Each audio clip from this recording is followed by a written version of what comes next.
transparent and insidious, but soulless all the same.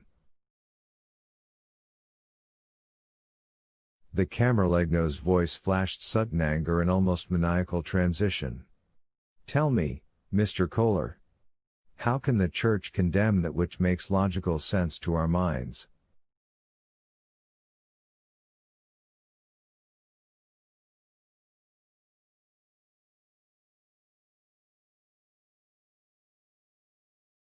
How can we decry that which is now the very foundation of our society? Each time the Church raises its voice in warning, you shout back, calling us ignorant, paranoid, controlling.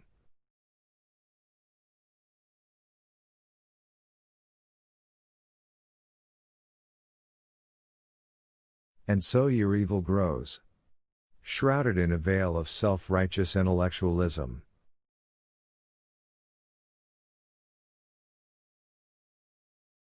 It spreads like a cancer, sanctified by the miracles of its own technology, deifying itself, until we no longer suspect you are anything but pure goodness. Science has come to save us from our sickness, hunger, and pain. Behold science, the new God of endless miracles, omnipotent and benevolent.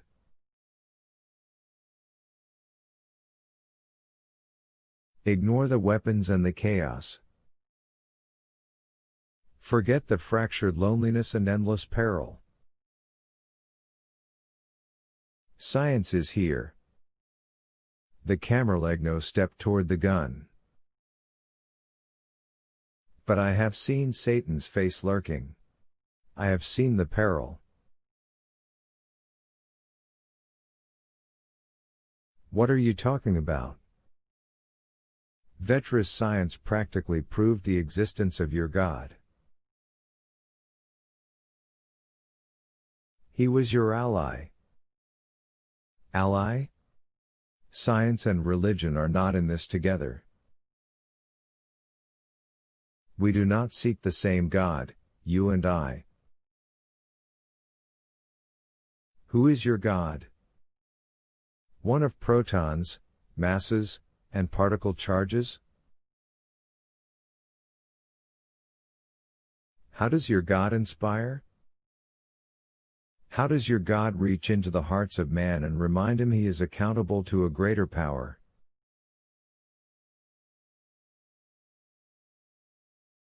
Remind him that he is accountable to his fellow man. Vetra was misguided. His work was not religious, it was sacrilegious. Man cannot put God's creation in a test tube and wave it around for the world to see.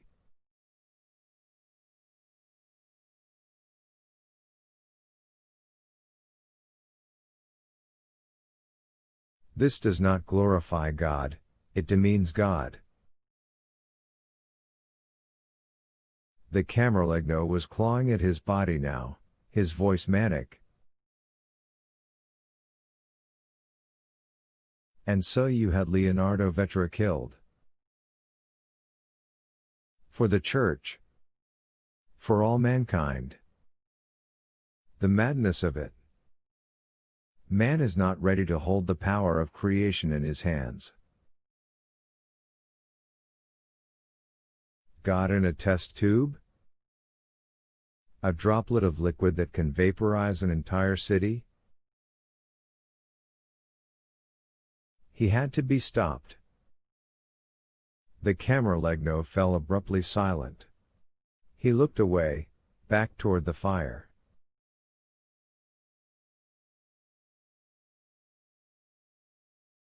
He seemed to be contemplating his options.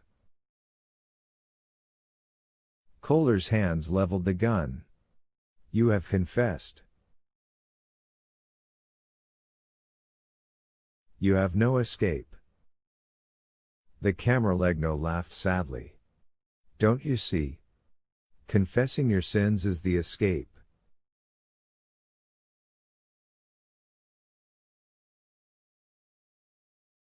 He looked toward the door. When God is on your side, you have options a man like you could never comprehend.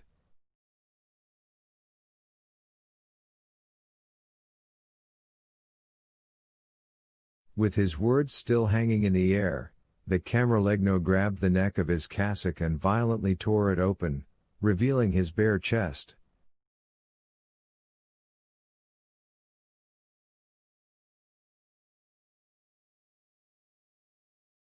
Kohler jolted, obviously startled.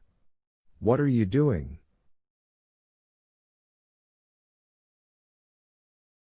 The camerlegno did not reply. He stepped backward, toward the fireplace, and removed an object from the glowing embers.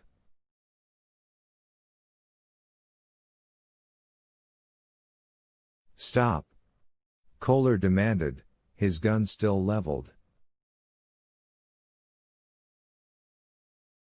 "What are you doing?" When the camerlegno turned, he was holding a red-hot brand. The Illuminati diamond. The man's eyes looked wild suddenly. "I had intended to do this all alone." His voice seethed with a feral intensity.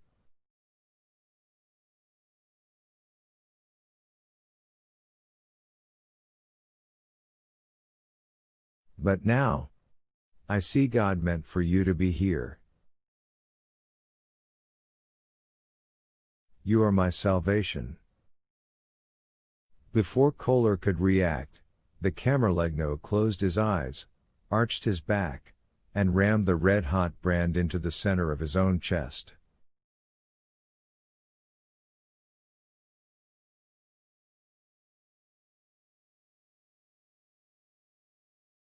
His flesh hissed. "Mother Mary! Blessed Mother! Behold your son?" He screamed out in agony.